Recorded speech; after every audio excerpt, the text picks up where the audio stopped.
We are in the kitchen with the world wine guys, Mike DeSimone and Jeff Jansen, and they're here to help us spice things up with a little education in Spanish wine. And this is good for me because I'm aware of Spanish wine, but I don't really know how to pick it. I don't even know what part of the country it comes from or how to pair it. So school me, guys. All right. Educate me. Okay, we're happy to be here and bring you into the fold. Well, it's a little bit of a secret society, JD. So, you know, we're going to teach you some secrets about Spanish wine. I'm ready, and you can haze me with wine all you want. Well, one of the things about Spain is Spain has been making really great quality wines for hundreds of years, but everyone knows about France and Italy. So Spanish wines tend to be better value for the dollar or better value for the euro as well. And there's a bunch of different Spanish wine regions, Rías Baixas, Ribera del Duero, but one of our favorites is Rioja. Yeah, you know, the funny thing is when people drink a Rioja, a lot of times people will say, I drank a Rioja, and they don't even know if that's a place or a grape. Or a grape, right. But it's a region, right? Rioja is a region. Yeah, it's a couple of hours northeast of Madrid, actually. You can fly in Madrid and drive there. It's a really beautiful place to visit. But their main grape is Tempranillo. Okay. Now that Tempranillo I've heard of. All right, so that's good. So, you know, one of the things about Spain, and there's a lot of very old laws. And the laws are great because what they do is they keep in place the amount of time that a wine has to be in the barrel and how long it has to be bottled.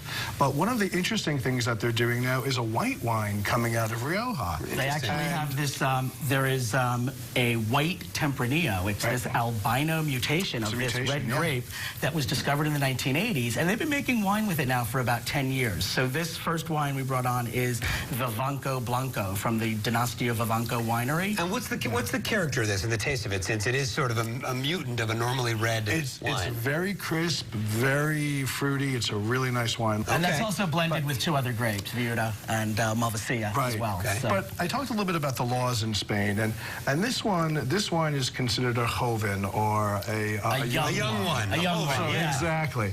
And then we're going to move down to Crianza, Reserva, and then Gran Reserva. But let's start with this one. Now, it's legally... In Spain, the Artadi family has kind of chosen not to label themselves a joven. They're just calling themselves a Tempranillo. So they're kind of breaking a little bit of tradition. Skirting the, Yes. So cheers. Cheers. Or salud. Yeah. Kind of nice, right? It's good. Yeah, it is. Yeah. It is. It's light. It's delicious. A little fruitier. You expect to get a little bit more fruit coming from a younger wine, for example. And this is, what year is this one again? This one is a 2012. Yeah, so this is relatively definitely young, yeah. So you expect to get a little bit more fruit, a little bit more rounder flavors, not so linear. You're not getting a lot of oak on this. I mean, there is some oak.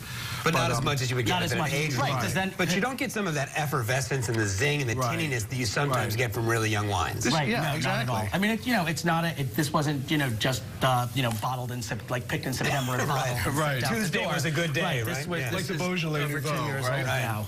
So Artadi is one of our favorite, winemakers. These are all some of our favorite winemakers in Spain. Yes, and then we have the Ramon Bilbao Crianza. Now, a Crianza is aged a little bit longer.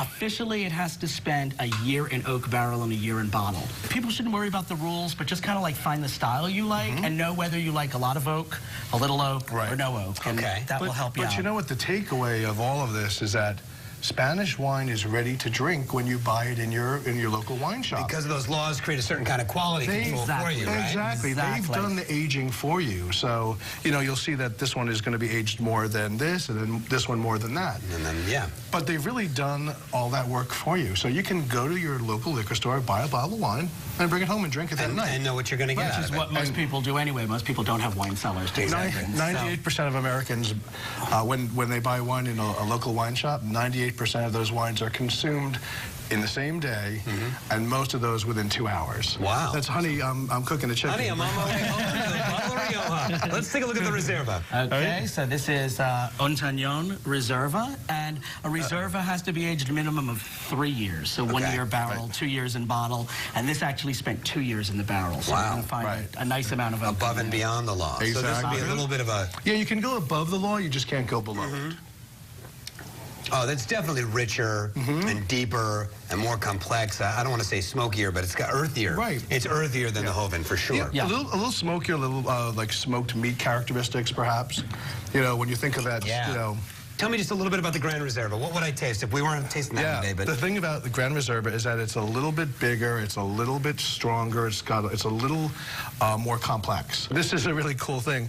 This wire is an antique or ancient Spanish security system because people used to put fake wines into good bottles. You can't counterfeit. Once you cut that wire, you can't seal it back it's all on. over. So if it's sealed, it's good. All right, guys, thank you so much. Thank you. Always a pleasure to have you here. Folks, we'll be right back.